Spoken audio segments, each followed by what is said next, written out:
कभी ऐसा हुआ है कि एक व्यक्ति अचानक गायब हो जाए और उसके बाद सब कुछ बदल जाए? एक ऐसा मामला जहां हर कदम पर एक नई पहेली जुड़ी हो और सच सामने आने तक किसी को नहीं पता हो कि क्या हुआ। यह कहानी 2016 के एक अजीबोगरीब मामले के बारे में है। भास्कर शेट्टी नामक एक आदमी अचानक गायब हो गया। उसकी गुमशुदगी ने पूरे इलाके में हलचल मचाई। पुलिस ने उसकी खोज शुरू की, लेकिन इस मामले में एक उलझन थी। क्या भास्कर शेट्टी की गुमशुदगी एक साधारण घटना थी या इसके पीछे कोई बड़ी कहानी छिपी हुई थी? इसमें न कोई संदेह था, न कोई स्पष्ट कारण था, लेकिन जैसे जैसे जांच आगे बढ़ी, चीजें और जटिल होती गईं। परिवार, दोस्त और पड़ोसी सभी अपने अपने तरीके से इस रहस्य को सुलझाने में लगे थे, लेकिन क्या वे सही रास्ते पर थे? भास्कर शेट्टी एक सफल व्यापारी थे, जिन्होंने अपनी कड़ी मेहनत और ईमानदारी से समाज में एक मजबूत पहचान बनाई थी। उनका व्यापार तेजी से बढ़ रहा था और वह अपने काम में इतने समर्पित थे कि उनकी सफलता ने उन्हें पूरे समुदाय में सम्मानित कर दिया। उनका नाम न केवल उनके व्यापारिक सफलता के लिए बल्कि उनके व्यक्तित्व के लिए भी जाना जाता था। भास्कर शेट्टी अपने परिवार के लिए भी एक आदर्श व्यक्ति थे। उनका जीवन परिवार और काम के बीच संतुलित था। समाज में उनका सकारात्मक और विश्वसनीय छवि थी और लोग उन्हें एक जिम्मेदार और मेहनती व्यक्ति के रूप में देखते थे। भास्कर शेट्टी की निजी जिंदगी भी उतनी ही सामान्य और खुशहाल लगती थी। उनकी पत्नी रंजीता शेट्टी और बेटा नवनीत शेट्टी उनके जीवन के महत्वपूर्ण हिस्से थे। वे सभी एक साथ समय बिताते थे और उनकी पारिवारिक जीवन की छवि भी काफी आदर्श थी। रंजीता और नवनीत के साथ उनका रिश्ता बहुत अच्छे से चल रहा था। परिवार के सदस्य एक दूसरे के साथ मिलकर हर खुशी और गम को साझा करते थे। घर में हमेशा एक सौहार्दपूर्ण माहौल था और किसी भी प्रकार की असहमति की कोई बात नहीं थी। सभी जानते थे कि भास्कर के परिवार में कोई परेशानी नहीं थी। उनका परिवार एक आदर्श परिवार जैसा प्रतीत होता था, जहां सब कुछ ठीक-ठाक चलता था। 28 जुलाई 2016 एक सामान्य दिन की शुरुआत हुई। भास्कर शेट्टी अपने काम से घर लौटे थे, जैसे हर दिन लौटते थे। घर में सब कुछ सामान्य था। उन्होंने अपने परिवार के साथ कुछ समय बिताया और फिर किसी भी अनहोनी का अंदाजा लगाए बिना वह अपने कमरे में चले गए। लेकिन कुछ समय बाद परिवार को एहसास हुआ कि भास्कर शेट्टी का कुछ पता नहीं है। वह घर से अचानक गायब हो गए थे। घर में किसी को भी यह समझ में नहीं आया कि वह कहाँ गए और क्यों चले गए। रात तक जब वह वापस नहीं लौटे तो परिवार को चिंता होने लगी। उन्होंने पुलिस को सूचित किया और तुरंत ही भास्कर की गुमशुदगी की रिपोर्ट दर्ज करवाई गई। पुलिस ने जांच शुरू की, लेकिन अभी तक किसी भी प्रकार का कोई सुराग नहीं मिला था। भास्कर के लापता होने के बाद परिवार ने गहरी चिंता और घबराहट दिखाई। रंजीता और नवनीत ने मीडिया और पुलिस अधिकारियों के सामने भास्कर के बारे में बताया, उनके बारे में हर बात साझा की। उनकी आंखों में घबराहट और चिंता साफ देखी जा सकती थी और परिवार का व्यवहार किसी प्रकार के अपराध की संभावना से बहुत दूर था। रंजीता और नवनीत का कहना था कि भास्कर शेट्टी को किसी ने अपहरण कर लिया है या फिर वह किसी कारणवश कहीं चले गए हैं। पुलिस ने अपने तरीके से जांच शुरू की, लेकिन यह सब कुछ एक सामान्य गुमशुदगी जैसा ही प्रतीत हो रहा था। यह शुरुआती प्रतिक्रिया दर्शाती थी कि यह मामला शायद किसी प्रकार की पारिवारिक समस्या से जुड़ा नहीं था और एक साधारण गुमशुदगी हो सकती थी। भास्कर शेट्टी के लापता होने के बाद पुलिस ने मामले की गंभीरता से जांच शुरू की। शुरुआत में यह मामला एक साधारण गुमशुदगी जैसा ही लग रहा था, क्योंकि भास्कर की पत्नी रंजीता और बेटे नवनीत ने पुलिस को बताया कि भास्कर घर वापस आने के बाद अचानक लापता हो गए थे। पुलिस ने भास्कर के दोस्तों, सहकर्मियों और पड़ोसियों से पूछताछ की। सभी ने उसे एक ईमानदार और जिम्मेदार व्यक्ति के रूप में जाना था। किसी ने भी यह नहीं सोचा था कि उसके लापता होने के पीछे कुछ और हो सकता है। पुलिस ने भास्कर के घर और आसपास के क्षेत्र की सामान्य जांच की, लेकिन कोई भी संदिग्ध सुराग नहीं मिला। सब कुछ सामान्य और जैसे ही दिख रहा था। लेकिन जैसे जैसे जांच आगे बढ़ी, कुछ छोटे छोटे सुराग सामने आने लगे, जिन्होंने मामले को और पेचीदा बना दिया। पुलिस ने भास्कर के घर से कुछ वस्तुएं प्राप्त की, जिनमें उनके व्यक्तिगत सामान और कपड़ों पर असामान्य निशान पाए गए थे। इन निशानों ने जांचकर्ताओं का ध्यान खींचा और यह संकेत दिया कि भास्कर को जबरदस्ती घर से बाहर ले जाया गया था। साथ ही घर के भीतर कुछ तोड़फोड़ और अव्यवस्था भी पाई गई थी, जो एक सामान्य गुमशुदगी को संदिग्ध बनाती थी। भास्कर के फोन रिकॉर्ड की जांच के दौरान पुलिस को कुछ असामान्य गतिविधियां मिली। एक महत्वपूर्ण कॉल रिकॉर्ड में एक अज्ञात नंबर से कई बार कॉल करने का विवरण था। इसके अलावा कुछ मैसेज और कॉल्स ने यह संकेत दिया कि भास्कर किसी से मिल रहे थे या कोई उनसे संपर्क कर रहा था, जिससे मामला और रहस्यमय हो गया। भास्कर के घर और आसपास के इलाके में लगे सुरक्षा कैमरों की फुटेज ने कुछ संदिग्ध गतिविधियां दिखाई। फुटेज में देखा गया कि किसी अज्ञात व्यक्ति ने भास्कर के घर के पास आकर एक कार पार्क की और उसके बाद अंदर कुछ देर के लिए रुका। बाद में उस व्यक्ति को भास्कर के घर से बाहर निकलते हुए भी देखा गया। इस फुटेज ने कई सवाल खड़े कर दिए, क्योंकि यह फुटेज मामले को एक नई दिशा में मोड़ रहा था। पुलिस के पास अब कुछ सुराग थे जो इस बात की ओर इशारा कर रहे थे कि यह मामला एक साधारण गुमशुदगी नहीं है। धीरे धीरे मामले में और गहरे सुराग मिलने लगे, जो पुलिस को यह सोचने पर मजबूर कर रहे थे कि शायद परिवार के करीबी लोग इसमें शामिल हो सकते हैं। पुलिस ने एक कदम आगे बढ़ते हुए भास्कर के परिवार और करीबी दोस्तों से कड़ी पूछताछ की। इसके बाद कुछ संदिग्ध बातें सामने आईं, जिससे जांचकर्ताओं ने इस मामले को गंभीरता से लिया।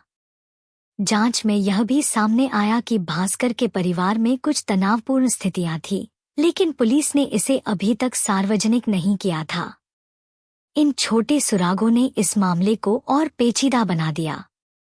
फॉरेंसिक प्रमाण, फोन रिकॉर्ड्स और सुरक्षा कैमरा फुटेज ने यह साबित किया कि भास्कर का लापता होना केवल एक साधारण घटना नहीं थी। इसके पीछे कुछ और ही सच्चाई छिपी हुई थी। पुलिस ने अब इस मामले को संदिग्ध अपराध के रूप में देखना शुरू कर दिया था। पुलिस ने हर दिशा में जांच की और अब यह साफ हो चुका था कि मामला सिर्फ एक लापता व्यक्ति का नहीं, बल्कि एक बड़े अपराध का था, जो धीरे धीरे उजागर होने वाला था। 3 अगस्त 2016 को उडुपी के रहने वाले 54 वर्षीय व्यवसायी भास्कर शेट्टी के अचानक लापता हो जाने की रिपोर्ट उनके परिवार द्वारा दर्ज करवाई गई।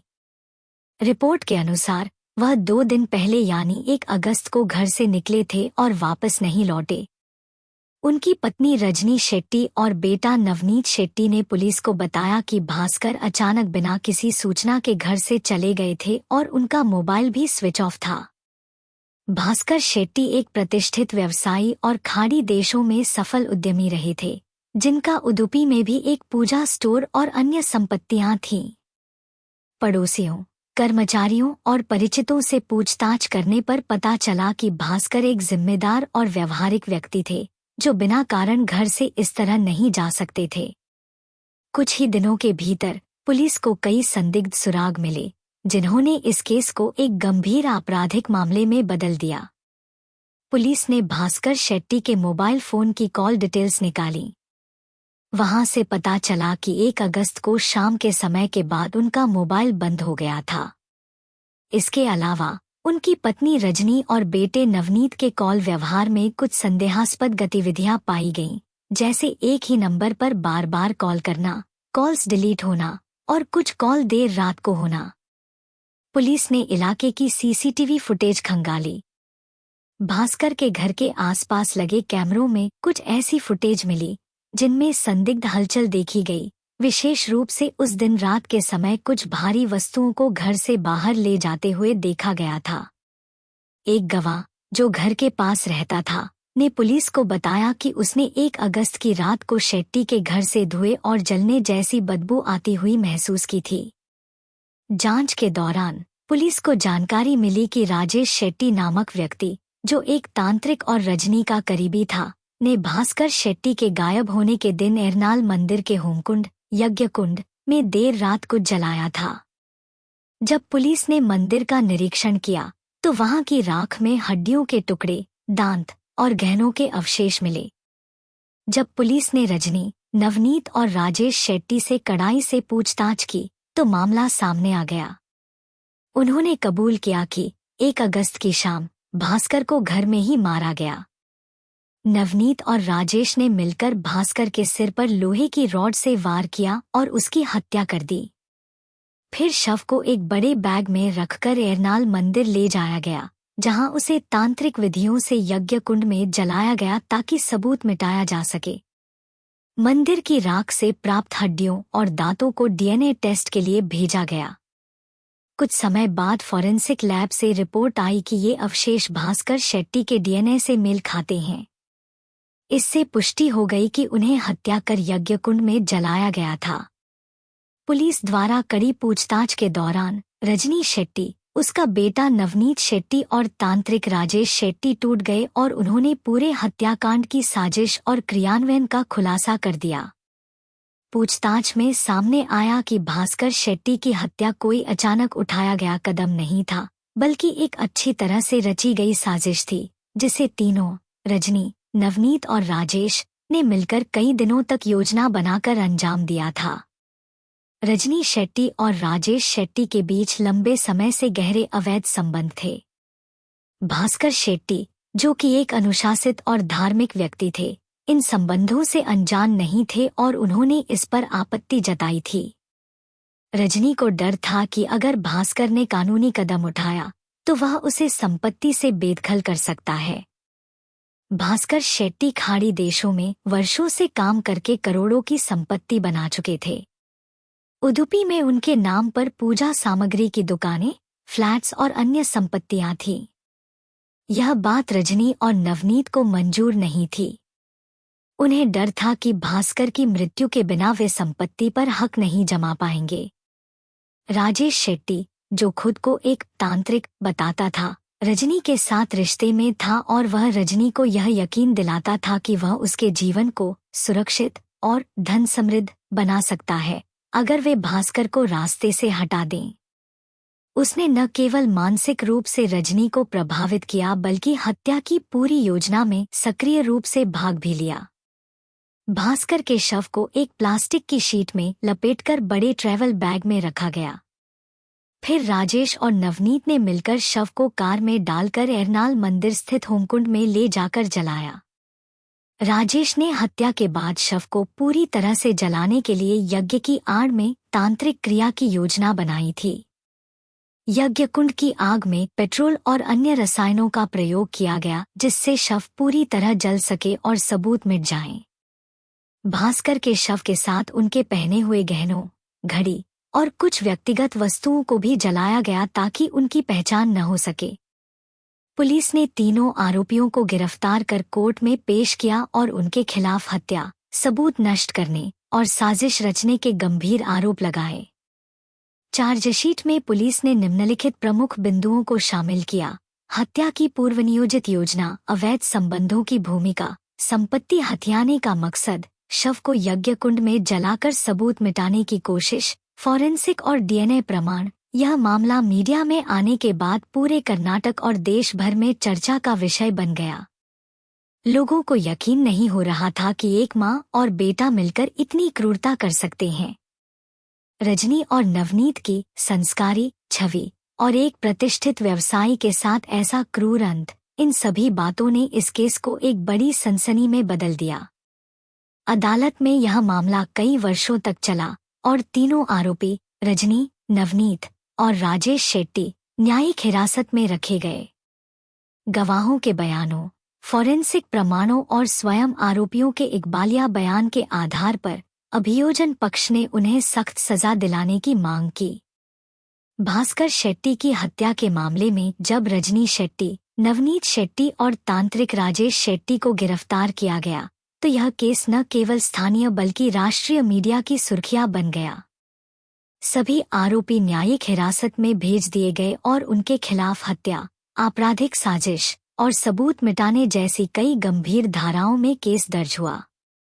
सरकारी वकीलों ने इस केस को एक रेयर ऑफ द रेयरेस्ट यानी दुर्लभतम अपराधों की श्रेणी में रखा। अदालत में जो साक्ष्य प्रस्तुत किए गए वे बेहद ठोस और चौंकाने वाले थे। मंदिर के होमकुंड की राख से मिले दांत और हड्डियों के टुकड़े वैज्ञानिक परीक्षण में भास्कर शेट्टी के डीएनए से मेल खा गए। रात में घर से भारी वस्तु ले जाते हुए और मंदिर के पास वाहन की गतिविधियों की रिकॉर्डिंग। पड़ोसियों ने धुएं और जलने की गंध की पुष्टि की। हत्या के दिन और उससे पहले की कॉल डिटेल्स, विशेष रूप से रजनी, नवनीत और राजेश के बीच की बातचीत।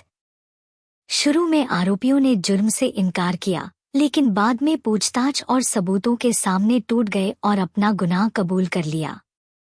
रजनी शेट्टी के वकीलों ने दावा किया कि उनका इकबालिया बयान पुलिस दबाव में लिया गया था और उन्होंने कोई अपराध नहीं किया। नवनीत के बचाव में कहा गया कि वह मानसिक रूप से दबाव में था और पूरी योजना राजेश ने बनाई थी। वहीं राजेश शेट्टी ने खुद को निर्दोष बताते हुए कहा कि वह केवल एक धार्मिक अनुष्ठान करने मंदिर गया था। लेकिन अभियोजन पक्ष के पास इतने पुख्ता सबूत थे कि बचाव पक्ष की दलीलें अदालत को प्रभावित नहीं कर सकीं। केस का ट्रायल करीब 6 वर्षों तक चला। इस दौरान कई बार तारीखें बदली, गवाहों को बुलाया गया और मीडिया की निगरानी बनी रही। कई सामाजिक संगठन इस केस में न्याय की मांग को लेकर सक्रिय रहे। अंततः कर्नाटक की एक विशेष अदालत ने 2022 में अपना निर्णय सुनाया। अदालत ने तीनों आरोपियों को दोषी करार देते हुए निम्नलिखित सजा सुनाई: रजनी शेट्टी आजीवन कारावास, नवनीत शेट्टी आजीवन कारावास, राजेश शेट्टी तांत्रिक आजीवन कारावास। इसके साथ ही उन पर भारतीय दंड संहिता (आईपीसी) की धाराओं के तहत अतिरिक्त दंड भी लगाए गए, जैसे कि धारा 302 हत्या, धारा 120 बी आपराधिक षड्यंत्र, धारा 201 सबूत मिटाना, धारा 34 समान उद्देश्य से किया गया अपराध। अदालत ने अपने फैसले में कहा, यह केस न केवल एक सुनियोजित हत्या का मामला है, बल्कि यह पारिवारिक विश्वासघात, लालच और तांत्रिक अंधविश्वास की भयावह मिसाल भी है। एक माँ और बेटे ने मिलकर अपने ही परिवार के मुखिया की निर्मम हत्या की और फिर उसकी पहचान तक मिटाने की कोशिश की। यह समाज को झकझोर देने वाला अपराध है। भास्कर शेट्टी मर्डर केस सिर्फ एक हत्या की कहानी नहीं है, बल्कि यह दिखाता है कि कैसे लालच, अंधविश्वास और पारिवारिक विश्वासघात एक भयानक त्रासदी में बदल सकते हैं। तो दोस्तों, यह भास्कर शेट्टी की हत्या की कहानी थी। अगर आपको यह वीडियो जानकारीपूर्ण और विचारोत्तेजक लगा हो तो लाइक जरूर करें, कमेंट में अपनी राय दें और सब्सक्राइब करना न भूलें, ताकि हम आपके लिए ऐसी ही सच्ची घटनाओं पर आधारित और रहस्यमय अपराध कहानियां लाते रहें।